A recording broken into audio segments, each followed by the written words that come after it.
सतयुग की जो सतो प्रधान शूटिंग होती है उसमें आत्माएं शूटिंग पीरियड में भी बड़ी शांत रहती है। भले दुनिया वाले बड़े अशांत करते हैं तो भी अंदर से बड़ी खुशी रहती है। जैसे कराची में था, कराची में जो फाउंडेशन पड़ा वो सतयुगी फाउंडेशन पड़ा। एक का संग था, दुनिया वालों का कोई संग का रंग नहीं लग रहा था, तो साथ में तो शूटिंग हो गई। और अभी ब्राह्मणों की कैसी शूटिंग हो रही है, चाहे बेसिक नॉलेज के ब्राह्मण हो चाहे एडवांस पार्टी के ब्राह्मण हो, दोनों की हालत क्या है? अभी निश्चय बुद्धि, अभी अनिश्चय बुद्धि। सब एक जैसे नहीं है, कोई ज्यादा निश्चय बुद्धि की स्टेज में टिकते हैं, ज्यादा लंबे समय तक टिकते हैं, कोई को घड़ी घड़ी अनिश्चय आता है, घड़ी घड़ी उनको संभालना पड़ता है। घड़ी घड़ी अगर ज्ञान योग में न टिके तो अवस्था बहुत ऊंची नीची होती रहती है, संग का रंग बहुत जल्दी लग जाता है। तो जब ऐसी तामसी स्टेज की शूटिंग होती है तो उसका भी अति होती है तो उसका अंत हो जाता है और फिर परमात्मा बाप प्रत्यक्ष हो जाता है। अभी ब्राह्मणों की दुनिया में ऐसे नहीं है कि 69 से ब्रह्मा बाबा ने शरीर छोड़ दिया तो परमात्मा बाप शिव ने पार्ट बजाना बंद कर दिया, नहीं, वो गुप्त पार्ट बजाता, प्रत्यक्ष होकर के पार्ट नहीं बजाता। गुप्त होकर पार्ट बजाने की वजह से जो जितनी ज्यादा ज्ञानी आत्मा होती है वो उतना उस स्वरूप को पहचान पाती है, और जितनी ज्यादा अज्ञानी होती है ज्ञान लेने के बाद भी अज्ञानता के कर्म करती है उतना परमात्मा पार से दूर रहती है और पहचान नहीं पाती।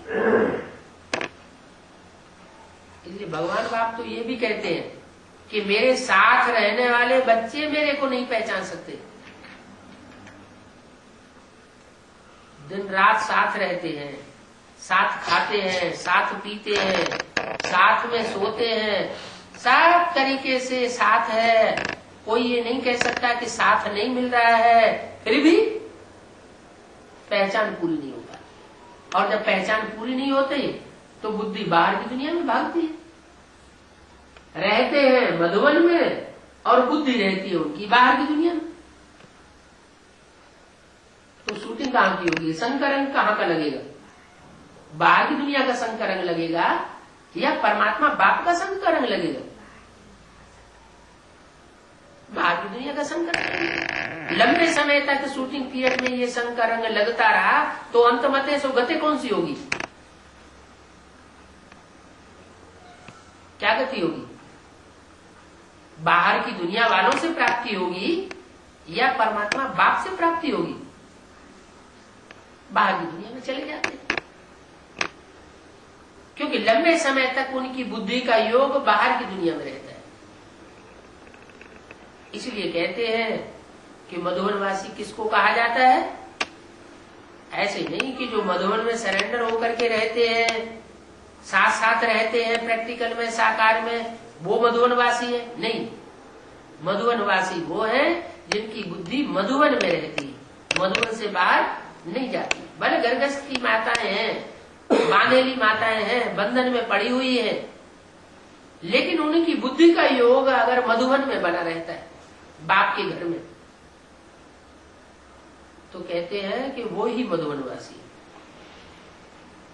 भले शरीर से बाहर की दुनिया में है लेकिन बुद्धि मन बुद्धि से मधुवन में है, तो मधुवनवासी।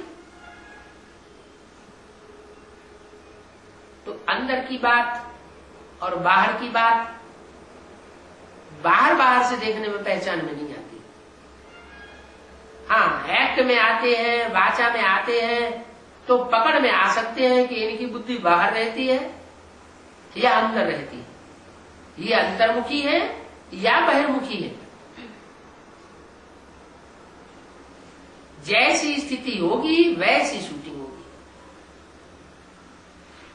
लगातार की आत्मिक स्थिति बनाए रखेंगे तो अंतर्मुखी शूटिंग होगी। आत्मिक स्थिति से परे हो जाते हैं तो देह अभिमानियों का संग करने लगता है। तो ज्ञान मिलने के बाद भी 4 अवस्थाओं से आत्माओं को पसार होना पड़ता है।